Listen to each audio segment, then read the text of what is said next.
સાવલી તાલુકાના કરચિયા ગામમાં ખેતરમાંથી 64 વર્ષીય આધેડનો મૃતદેહ મળતા ચકચાર, પોલીસ તપાસ શરૂ।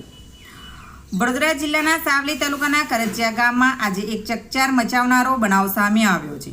કરચિયા ગામની સીમમાં જાગૃતિ કંપની પાસે આવેલા ખેતરમાંથી 64 વર્ષીય આધેડનો મૃતદેહ મળી આવતા સમગ્ર વિસ્તારમાં અરેરાટી વ્યાપી ગઈ છે।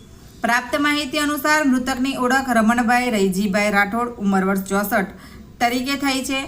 સ્થાનિક ગ્રામજનોએ ખેતરમાં મૃતદેહ જોવા મળતા તાત્કાલિક સાવલી પોલીસને જાણ કરી હતી। બનાવની જાણ મળતા જ સાવલી પોલીસ ઘટના સ્થળે પહોંચી હતી અને મૃતદેહનો કબજો લઈ પંચનામાની કાર્યવાહી હાથ ધરી હતી। ત્યારબાદ મૃતકને પોસ્ટમોર્ટમ માટે સાવલી સરકારી હોસ્પિટલ ખાતે મોકલવામાં આવ્યો હતો। પ્રાથમિક તબક્કે મૃત્યુ કયા સંજોગોમાં થયું છે તે અંગે કોઈ સત્તાવાર માહિતી સામે આવી નથી। પોસ્ટમોર્ટમ રિપોર્ટ આવ્યા બાદ જ મૃત્યુનું ચોક્કસ કારણ સ્પષ્ટ થશે। હાલ સમગ્ર મામલે સાવલી પોલીસે ગુનો નોંધવાની તેમજ તમામ પાસાઓને ધ્યાનમાં રાખીને વધુ તપાસ શરૂ કરી છે। રિપોર્ટર પરેશ પંડ્યા, સાવલી।